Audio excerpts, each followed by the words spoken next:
High ও নমস্কার তোমাদের সকলকে। তোমাদের সাথে আজকে আমি ইতালির উত্তর পশ্চিম সীমান্তে অবস্থিত আওস্তা ভ্যালি নামে একটি পর্বত আছে, তারই প্রাকৃতিক সৌন্দর্য শেয়ার করব। তো তোমরা যারা নতুন দেখছো আমাকে, তো তোমাদের সকলকে বলবো আমাকে একটু ফলো করো। আওস্তা ভ্যালি আওস্তা ভ্যালি হলো ইতালির উত্তর পশ্চিম সীমান্তে অবস্থিত একটি ছোট্ট ও মনোমুগ্ধকর অঞ্চল। আওস্তা ভ্যালি তার প্রাকৃতিক সৌন্দর্যের জন্যে গোটা বিশ্বে বিখ্যাত। আজকে আমি তোমাদের সাথে আওস্তা ভ্যালির প্রাকৃতিক সৌন্দর্য, সংস্কৃতি, খাদ্য এই সমস্ত সম্পর্কে বিস্তারিত বলবো। তো তোমরা আমার সাথে থাকো, ভিডিওটা দেখতে থাকো। আওস্তা ভ্যালির ভৌগোলিক বৈশিষ্ট্য। আওস্তা ভ্যালি হলো আল্পস পর্বতমালারই অন্তর্গত, মানে আল্পস পর্বতের একটা ছোট্ট অংশ হচ্ছে এই আওস্তা ভ্যালি নামে পরিচিত, যা ইতালির উত্তর পশ্চিম সীমান্তে অবস্থিত।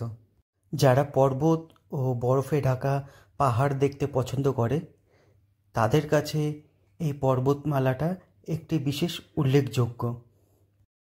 পর্বতপ্রেমীদের কাছে এটা একটা স্বর্গরাজ্য, কারণ এর প্রাকৃতিক সৌন্দর্য যেন সত্যিই অপরূপ, যে কারণে যারা পর্বতকে ভালোবাসে তারা অবশ্যই এই জায়গাটাকে ঘুরতে আসে।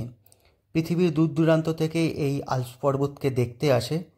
আর এর প্রাকৃতিক সৌন্দর্য যে এত সুন্দর, যে কারণে এখানকার যারা ঘুরতে আসে তারা এর আকর্ষণে এখানে বারে বারেই ছুটে আসে, প্রত্যেক বছরেই বলতে গেলে।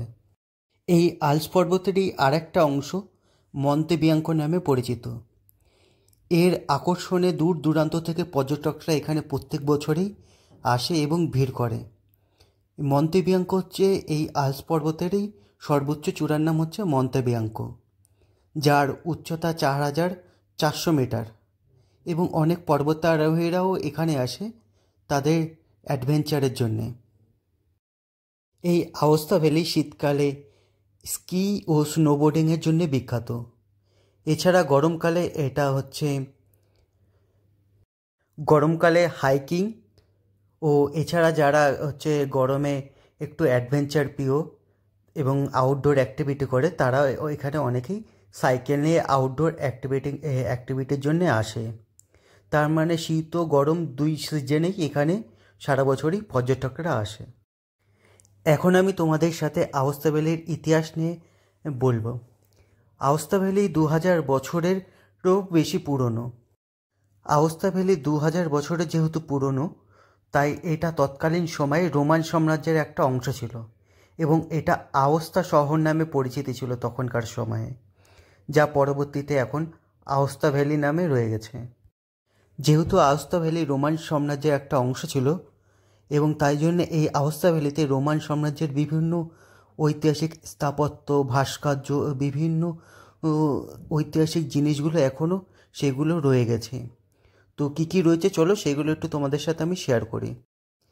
এখানে রয়েছে রোমান থিয়েটার ও রোমান প্রাচীন প্রাসাদ বা ঘরবাড়ি যাকে বলতে পারো। এছাড়াও রয়েছে রোমান মিউজিয়াম, যা এই আওস্তা ভ্যালির একটা গৌরবময় ঐতিহাসিক দিকগুলো বয়ে চলেছে দীর্ঘ বছরের পর বছর ধরে। এখন আমি তোমাদের সাথে আওস্তা ভ্যালির সংস্কৃতি নিয়ে আলোচনা করব। তো আওস্তা ভ্যালির যারা লোক আছে তারা ইতালিয়ান ও ফ্রেঞ্চ ভাষায় কথা বলে, সুতরাং এখানে ইতালিয়ান ও ফ্রেঞ্চ ভাষার সংস্কৃতির সংমিশ্রণ ঘটেছে।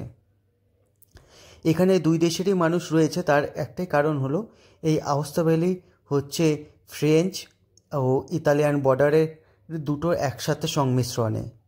যদিও এখানে বর্ডার বলে সেরকম কিছু হয় না, কিন্তু তারপরেও দুই দেশের মানুষই পাশাপাশি রয়েছে, তাই জন্য এখানে ফ্রেঞ্চ ও ইতালিয়ান ভাষার মানুষ একসাথে সংমিশ্রিতভাবে একসঙ্গে বসবাস করে। এছাড়াও আওস্তা ভ্যালির একটা প্রাচীন ভাষা রয়েছে যার নাম হচ্ছে ফ্রাঙ্কো ভাষা। এই ফ্রাঙ্কো ভাষা এখনও আওস্তা ভ্যালির বেশ কিছু মানুষ এখনও এই ভাষাতেই কথা বলে। এছাড়াও যেহেতু এখানে দুই দেশেরই সংমিশ্রণ ফ্রান্স ও ইটালির, তো এরা এছাড়াও ইতালিয়ান ও ফ্রেঞ্চ ভাষাতেও কথা বলে থাকে। তো সচরাচর তারা যারা একটু পুরনো দিনের মানুষ আছে তারাই এই ফ্রাঙ্কো ভাষা ইউজ করে, আর বাকি নর্মালি সবাই যে যার মতন ফ্রেঞ্চ বা ইতালিয়ান ভাষা ইউজ করে। এছাড়া আওস্তা ভ্যালিতে প্রতি বছর জানুয়ারি মাসে একটি হস্তশিল্প মেলা হয়, যার নাম হচ্ছে ফিয়েরা দি সান্ট। এটা হচ্ছে হস্তশিল্প মেলাটার নাম, যা প্রত্যেক বছর জানুয়ারি মাসে হয়। এই হস্তশিল্প মেলা দেখতেও বহু পর্যটকরা জানুয়ারি মাসে এখানে ভিড় করে। এছাড়াও এখানে গ্রামীণ অনুষ্ঠান, খাদ্য উৎসব ও সঙ্গীতানুষ্ঠানও হয়ে থাকে। তো বছরের 25শে ডিসেম্বর কিংবা 31 জানুয়ারিতে এখানে সঙ্গীতানুষ্ঠান ও খাদ্য উৎসব, বিভিন্ন রকম উৎসব হয়ে থাকে। ইতালির অন্যান্য অঞ্চলের খাদ্যের যে সুস্বাদ রয়েছে, ঠিক সেরকমই সুস্বাদু খাবার এই ইতালির আওস্তা ভ্যালিতেও পাওয়া যায়। যেমন স্থানীয় পনির ও হাম, এছাড়া মাংসের বিভিন্ন পদ আওস্তা ভ্যালির বিখ্যাত। এই আওস্তা ভ্যালির অন্যতম একটা জনপ্রিয় খাদ্য হলো পনির, কিন্তু এই পনিরের নাম হচ্ছে ফন্তেনা। এই ফন্তেনা হচ্ছে ইটালি তথা ইউরোপের অন্যান্য যত খাবার আছে তার মধ্যে বিখ্যাত। এই ফন্তেনা পনির ইটালি, ইউরোপের বিভিন্ন দেশে এক্সপোর্ট করে। এই আওস্তা ভ্যালির আরেকটা অন্যতম খাদ্য হলো পলেন্তা কঞ্চা, যা হচ্ছে পনির ও মাখনের সংমিশ্রণে তৈরি করা হয়। এই পলেন্তা কঞ্চা ইতালির আরেকটা অন্যতম জনপ্রিয় ও সুস্বাদু খাবার, যা টোটালি আওস্তা ভ্যালি থেকে আসে। এবার আসি, আওস্তা ভ্যালিতে গ্রিন প্যারাদোস নামে একটা জায়গা আছে, যেটা কিনা বিরল প্রজাতির গাছ ও প্রাকৃতিক সম্পদের জন্য বিখ্যাত। এই যে গাছগুলো দেখছো, এর ঠিক অপর সাইডেই রয়েছে গ্রিন প্যারাদোস, যার প্রাকৃতিক সৌন্দর্য বিরল প্রজাতির গাছের দেখার জন্যেও বহু পর্যটকরা দেশ বিদেশ থেকে এখানে ঘুরতে আসে। ফেনিস ক্যাসেল, এটা হচ্ছে আওস্তা ভ্যালির আর একটা অন্যতম ঐতিহাসিক জায়গা, যা কিনা 1300 শতাব্দীতে রোমান সম্রাটের সময় তৈরি করা হয়েছিল।